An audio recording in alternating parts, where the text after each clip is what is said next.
If you're dreaming of an African safari bucket list vacation, I'm here to tell you it doesn't have to be expensive. Forget the companies trying to charge you tens of thousands of dollars.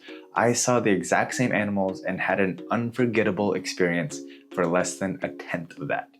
And that includes sleeping in the national park and visiting both sides of Victoria Falls, one of the 7 natural wonders of the world. If you want to see that, I just posted a full video of the entire experience and I'll link that at the end.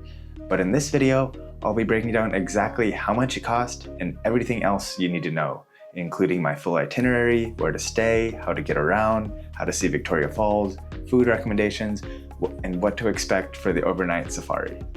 At the end, I'll tell you the total cost for one of the most epic weekends of your life. Let's get into it. Here's a rough overview of our itinerary after landing in Victoria Falls. We quickly visited the Zambia side of Victoria Falls and enjoyed a special dinner. The next day, we made our way to Chobe National Park in Botswana for an overnight safari. And then when we came back the day after, we saw the falls from the Zimbabwe side before heading to the airport to fly out.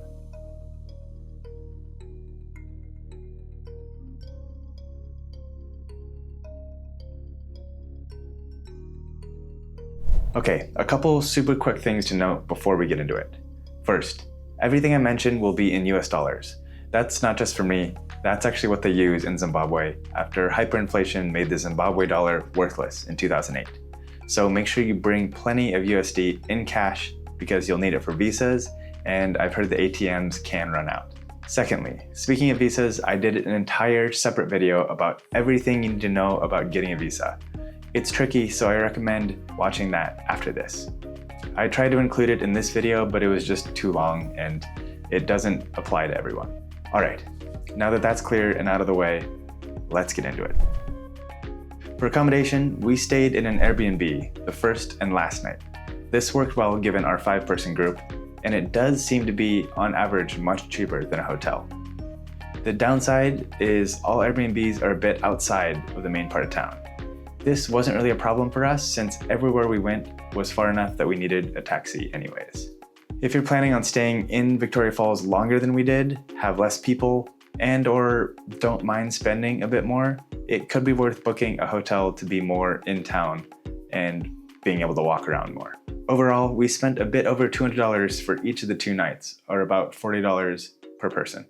We checked out of the Airbnb for the second night when we camped in the park in order to save money, but you could also book 3 nights to not have to bother checking in and out, especially if you don't want to bring all your stuff to the safari. This could also be where a hotel might come in handy if they're willing to store your stuff for one night. And one last thing I'll mention about the accommodation, this is important for you arachnophobes, is that we did have a small infestation of spiders. I can't tell you if that's just the place that we stayed or if that'll happen anywhere. Our taxi driver mentioned that they were very common. But as far as I could tell, I'm almost certain that they're at least mostly harmless. Speaking of taxis, that's how we got around everywhere. Each taxi ride was around $10 to $20 for most rides around town, depending on if they waited for us or not, and $30 from the airport. I highly recommend getting your driver's WhatsApp number after they pick you up from the airport to use throughout your stay. I also read online that they do have an app called InDrive in Victoria Falls, which apparently is the Uber equivalent. That might be a cheaper option, but I can't speak to that since we didn't use it. One last thing to note for transportation is that they seem to want to limit taxis to 4 people from the airport. And they wanted to take us 5 in 2 separate taxis for $30 each. Apparently it would have been a problem if we got stopped at the traffic checkpoint on the way into town. They said that we would have to pay a fine if this happened. But instead of taking 2 taxis like they wanted, we were able to negotiate a ride for all 5 of us for the $30, and then if we got stopped, we would just cover the $20 fine. This didn't end up happening to us, but keep this in mind if you're traveling in a larger group. Here's everything you need to know about visiting Victoria Falls. Victoria Falls is considered one of the 7 natural wonders of the world, and it sits on the Zambezi River, which splits the border of Zimbabwe and Zambia. You can visit the falls from both the Zim and the Zam side. The Zim side is a bit more expensive, costing $50 for entry for international travelers, compared to only $20 on the Zambia side. The Zimbabwe side seemed to be much more popular, more touristed, and a bit more polished, I guess you could say. It also had a longer trail going along the falls with over a dozen different lookout stops. The Zambia side was shorter and had fewer viewpoints. However, it did have a really cool bridge to cross, which was fun. Overall, I think I have to say I enjoyed the Zambia side more. I don't know if that was because it was the side we did first, we didn't know what to expect, or because of all the awesome interactions we had with the local Zambian kids. But I will say it's very worth seeing both sides. The Zambia side was also harder to visit, which could have added to my enjoyment of that side, to be honest. Of course, since we were staying in Zimbabwe, we had to cross the border to go there and back, which meant stamping in and out each way. We also walked all the way there and back since our taxi couldn't cross the border with us. I think you can grab another ride once you cross over on foot, but we decided to walk for the adventure. It was cool to walk over the bridge. However, if you walk, know that there are baboons walking around that can steal food or be aggressive. We went by some and had no issues, but it was slightly freaky, especially after a local woman we talked to warned us of them too. Walk in groups if you can, and don't carry food around. Also know that there will be people along the bridge trying to sell you things, like with most tourist locations. Some were a bit pushy and followed us for a while, but overall everyone was welcoming and friendly. There were also people that would just start walking with us and try to help us through the border crossing and the falls entry, and then try to ask for a tip at the end. So just keep that in mind. Also, keep in mind while you're planning that there are different seasons for the falls. High water season is from March to June, and low water season is from August to January. You can visit either time, but from what I've read, there's a vast difference. Low water season is a lot less impressive in terms of the amount of water, but it allows you to swim in Devil's Pool, the natural infinity pool on the edge of the falls. We went in late February, so kind of right at the start of high water season, and you can see what that looks like. The last important thing to note about the falls is that you should be prepared to get wet, like really wet. We didn't expect that, so be prepared. There were little shops that will sell you or rent you a poncho at the entrance if you need it. They tried to warn us, but we didn't listen, thinking that it was only going to be like a mist. It's not a mist. The water shoots up from the falls and drops back down like a constant heavy rain. It turned out to be really fun and really added to the experience in my opinion, so I actually recommend not getting a poncho, but I wouldn't blame you if you did. We obviously didn't have a ton of time to try a bunch of different food, but we really liked the 3 places we ate, so I'll recommend them here. First was dinner at the Boma. The Boma is this full all-you-can-eat dinner buffet and show experience in town. Online it shows that it's $60, but I think Eddie, our taxi driver, hooked us up for $55 per person. But for around $60, you get dressed up in these sarongs with face paint, and there's an African drum and dance performance while you eat. Drinks are extra but reasonable. A large bottle of water for the table was $2, and a local beer is $4.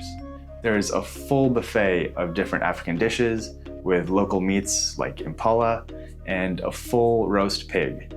You could even try a cooked mopane worm, which is a large nutritious caterpillar that eats primarily mopane leaves. It's a local delicacy. Unfortunately, we were too full and distracted to remember to get one, and we completely forgot, which is a bummer. So don't make that mistake. After dinner and the drum and dance performances, they hand out drums to each person in the audience, so you can do this interactive drumming activity, which was actually pretty fun. At the end, they also get everyone together for a big group dance. I was less into that part personally, but it was still cool. Overall, it was a great experience, and I highly recommend it. I would even do it again if I ever go back. Aside from the Boma, we also went to a restaurant and bar called the Three Monkeys. Their food was great and the service was even better. They served pizzas and burgers for $14 to $15. And then the only other place that we ate in town was called the Lookout Cafe, which is a beautiful open-air cafe overlooking the river. We went for breakfast before seeing the Zim side of the falls. The food was pretty good there too. Okay, now for, in my opinion, the main event. The overnight safari stay in Chobe National Park. I won't talk a lot about the park itself since that's not my specialty, but I'll link some good resources I found if you want to read more about the park, like the best times to go, the types of animals you'll see, and so on. But just know that it's home to the Chobe River, which splits the border of Botswana and Namibia. This river not only attracts a diverse range of wildlife, but also allows for a unique safari experience from the water. We booked with Kalahari Tours, and I really enjoyed them. They offer half-day, full-day, and all the way up to 3-day, 2-night tours. We just did the 2-day, 1-night tour, and I thought it was the perfect amount. This included a morning boat cruise on the river, where we can see all the animals interacting in and around the water, and then 3 separate game drives, 1 that afternoon, and then 2 the second day. I highly recommend doing at least 1 overnight. They fed us a light breakfast upon arrival, lunch after the boat cruise, dinner at camp the first night, and then breakfast and brunch the next day. The food was actually really tasty, and there definitely wasn't a shortage. I was actually really impressed. Plenty of protein too, which I appreciated. They also stopped at the store for us on the way into the park so we could grab any drinks or any other snacks that we'd want. The camp was nice as well. Tents and sleeping bags and everything were set up when we arrived. Beds were comfy with a ground pad, and they provided warm water for washing your face, morning and night. And they handled all the cooking, the cleanup, and everything else. There was even a shower tent and a bathroom with even a toilet seat, for crying out loud. It honestly felt like glamping to me. Just note that the toilet hole was self-service. You get all of this for $380 per person, which I think is honestly a steal, considering it includes 5 meals plus the accommodation for the night. I would have expected it to be much more expensive. Note that this is only for pickup at the border. We paid a total of $420 per person because it included the pickup and drop-off at our accommodation in Victoria Falls, which it's nice that they offer that as an add-on because it's an hour drive each way. It was pretty cool because on this drive alone, we started seeing a bunch of animals crossing the street. Note that this price doesn't include tip, which $10 to $20 per guest per day is a good general guideline. $20 to $40 if you have a private guide. And speaking of tips, here's a few quick tips that I have for the safari. 1, definitely do one of the overnight options if you're up for it. It really added to the experience. Watching the sunset and then sleeping right where you just saw lions is a pretty epic experience.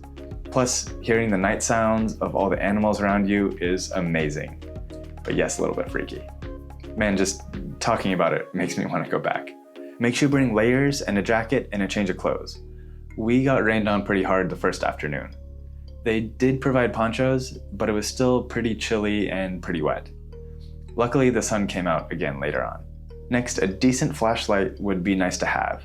We only had our phones, which worked fine, but they were also our cameras, and there's nowhere to charge out in the park. And on that note, you'll definitely want to bring a power bank of some kind. The bigger the better.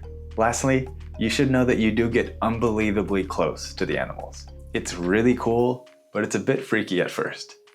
But the guide said that the animals see the entire vehicle as one big thing and not as prey, so just know you're not in any danger. Just stay in the Jeep and don't move around too much or make noise. Also very important, if you've been to a country that has a risk of yellow fever, they will check to make sure you've been vaccinated when entering Botswana. So make sure you have your yellow fever card or at least a photo. And finally, the total cost for one of the most epic weekends of your life comes out to about $930 US. Yeah, under $1,000 for the entire experience. Yes, it's definitely not a cheap going out weekend, but it's some pretty epic bucket list items you're checking off here. And a trip like this can easily cost thousands and thousands and thousands of dollars. So, in my opinion, it's pretty dang good. And I think that's about everything you need to know. If all of this free information was helpful, a click of the like button and the subscribe button lets me know that. I did an entire video of the whole visa process as well, because it's pretty tricky, so you can watch that next. Thanks so much for watching.